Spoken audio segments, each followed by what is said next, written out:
Buenos dias. How are you all feeling? Feeling inspired? See? No? See? Yes? Good, perfect. First of all, I want to excuse that I don't speak Spanish, and I actually don't speak English either. My mother tongue is Danish, and I kind of speak like I have one of those toy Lego bricks in my mouth, so I hope you can follow me. But what I just discovered before going on stage is that this brand is called Danish Interpretation Systems. For real.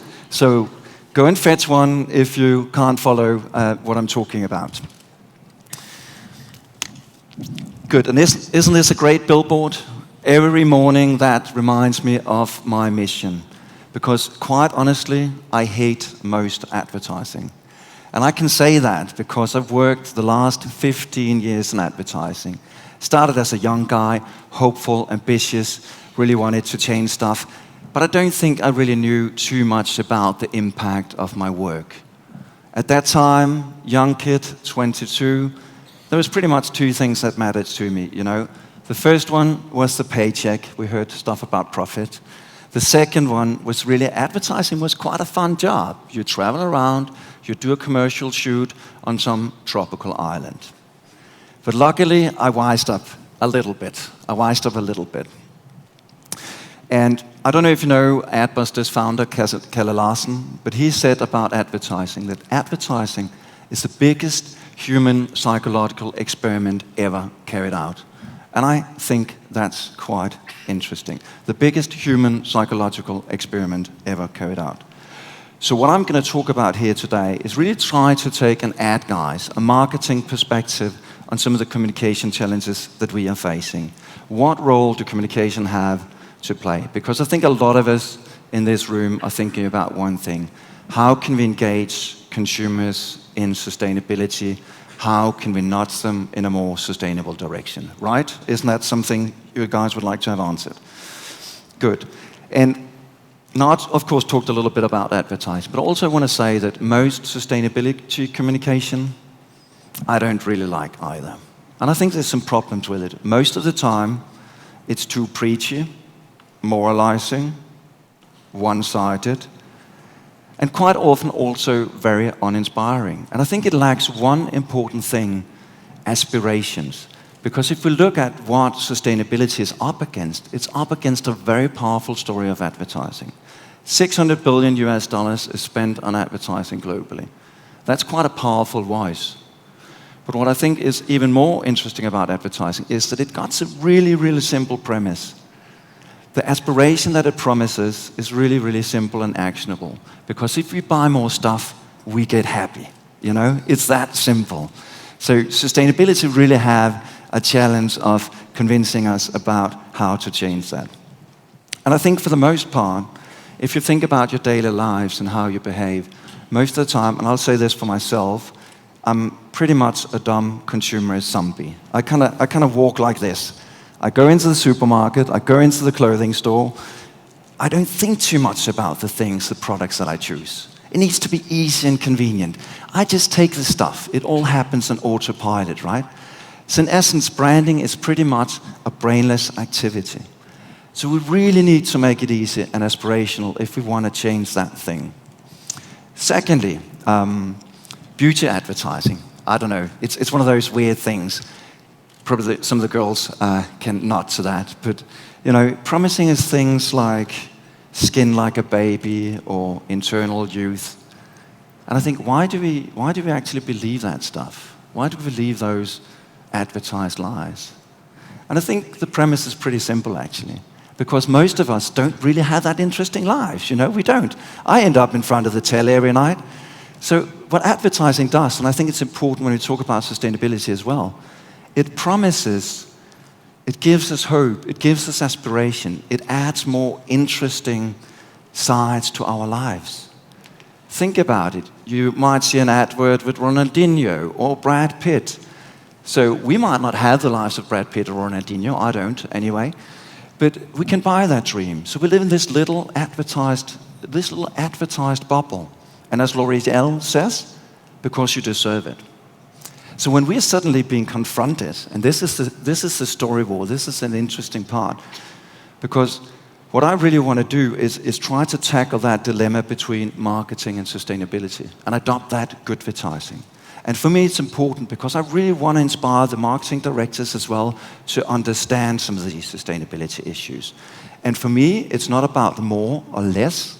It's about telling better story. It's about telling aspirational stories, stories that the consumer in me can understand.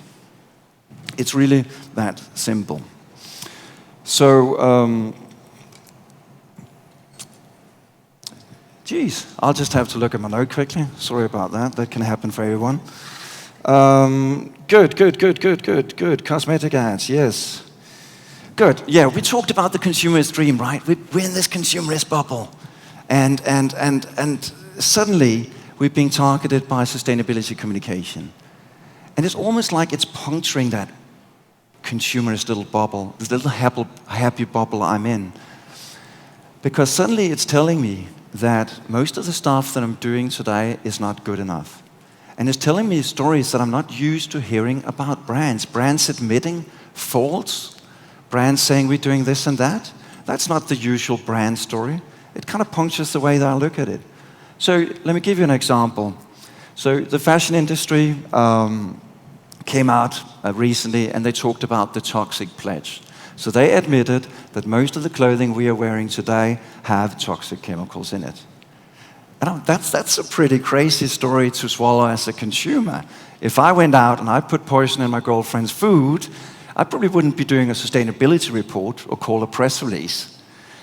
So this is a really challenging environment. And I think it's challenging because we don't expect this from brands. So that little consumerist bubble is punctuated. And it's kind of saying to a little 5-year-old kid that Santa doesn't exist, because it's much easier for me to be a consumer and go on as usual. So maybe it's not that weird that brands are being challenged. The trust in brands is really being challenged.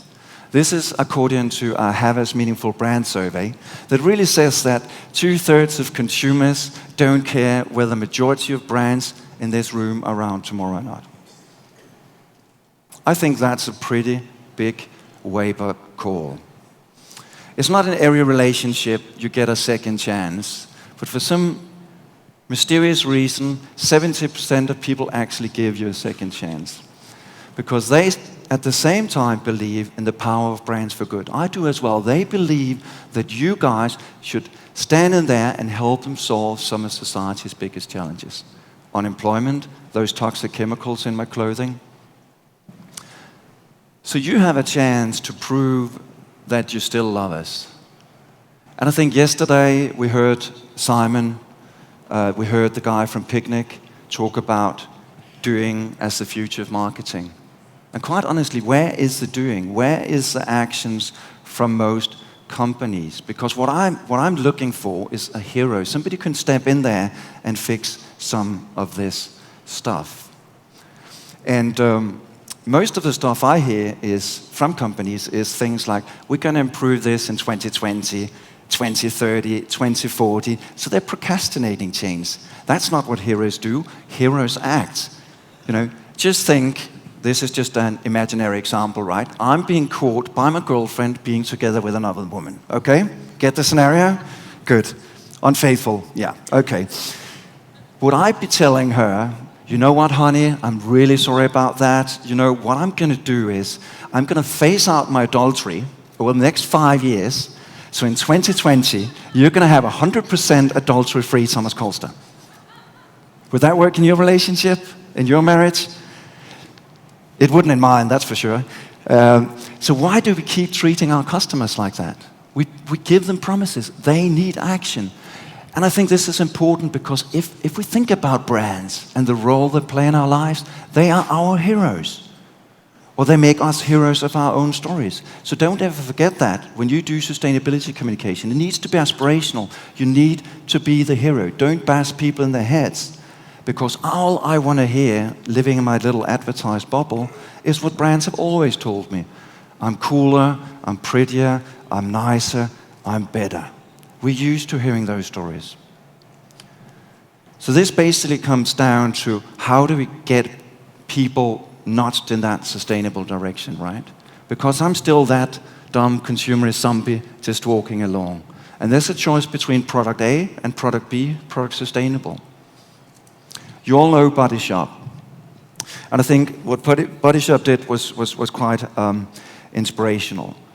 So in an advertising marketing space, where any other beauty company was doing those adverts I just talked about, skin like a baby, internal youth, they went out and they said, hey, wait, did you know that cosmetics are being tested on animals? Did you know that cosmetics are tested on a cute little monkey? So they spoke up against animal cruelty. And I think that's quite interesting because they distanced themselves completely from the rest of the beauty marketing market and told a different story. So in that choice between two products, you got to be quite a dumbass to choose that little eyeliner that kills that little cute monkey, right?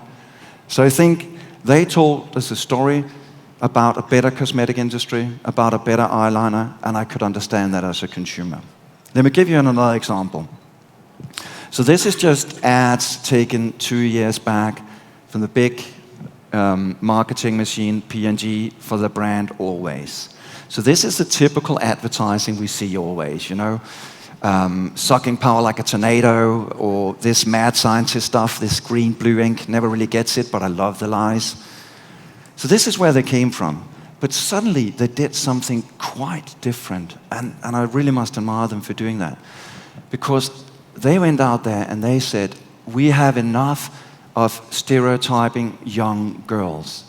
And they really didn't like those stereotypes, and they wanted to change that. So they launched the Like a Girl campaign.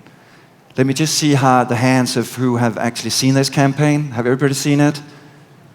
Quite a few of you have seen it. Great. It's an amazing campaign. You should go and see it. So they actually rewrote the rules of how young girls look at themselves. They gave them confidence. They made them believe in themselves. This was quite a successful marketing stunt. 80 million people watched this. So I see a change in the marketing sphere as well, which I think is great because it's great for sustainability. Last year in Cannes, Lions, it's the global advertising festival, the World Cup of advertising. They have their highest prize is called a Grand Prix, the Grand Prix prize. And last year, out of 15 Grand Prix, 10 was given to campaigns I would dub Goodvertising.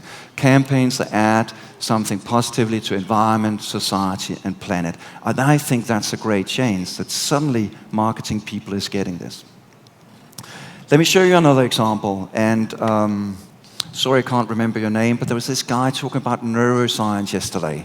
And I thought it was really interesting that don't bash people in the head if they want to change behaviors.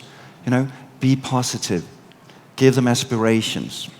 So I want to show this film that actually talks about eating habits. And it's really difficult to change eating habits.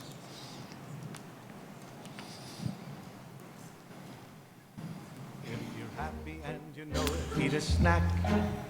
If you're happy and you know it, eat a snack. If you're happy and you know it, then your face will surely show it. If you're happy and you know it, eat a snack. If you're sad and you know it, eat a snack. If you're sad and you know it, eat a snack. If you're sad because you're angry, feeling down, or generally bad, if you're sad, eat a snack. If you're bored and you know it, eat a snack. If you're lonely and you know it, eat a snack. If you're sleepy and you know it, if you're guilty and you know it, if you're stressed, eat a snack. If you're human and you know it, then your face will surely show it. If you're human, eat your feelings, eat a snack.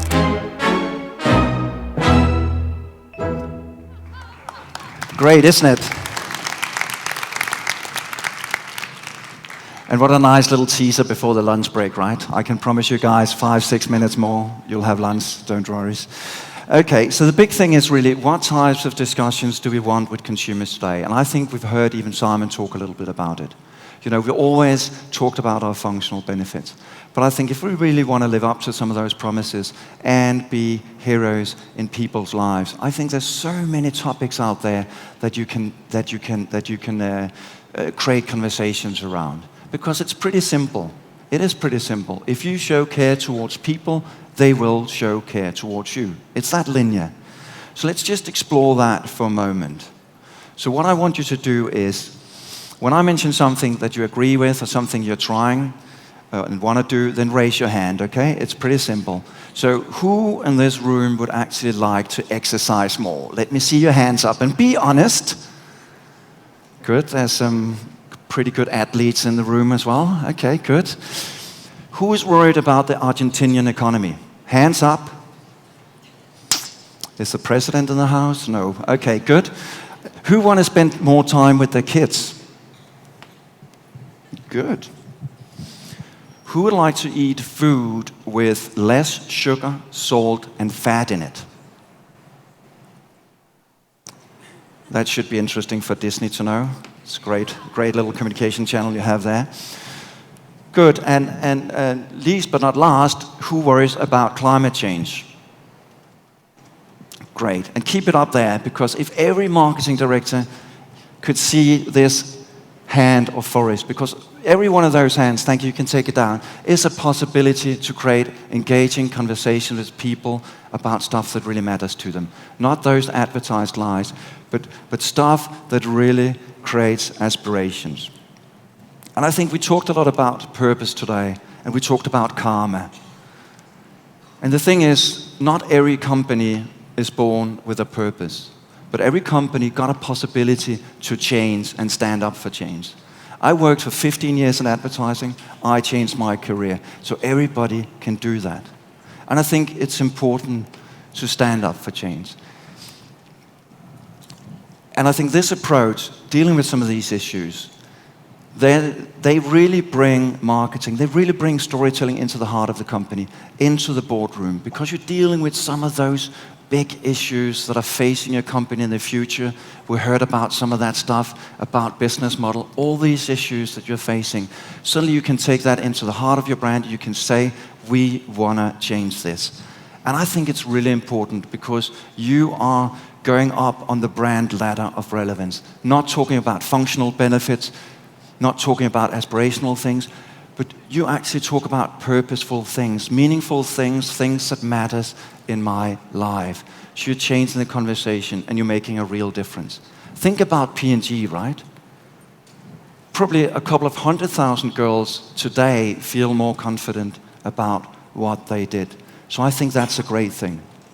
So don't get worn down by the usual stuff in the sustainability space. I think it's so important that we start thinking about aspirations and telling stories and having this marketing mindset, because it's hard to change the little zombie that's just dead walking in us. So we have to show them a better version. I believe telling those aspirational stories, these stories about better, can change things. If you can tell people about clothing without toxic chemicals, if you can talk about Buenos Aires without traffic jams, somewhere you can play freely with your kid, those stories are better and they are going to inspire me.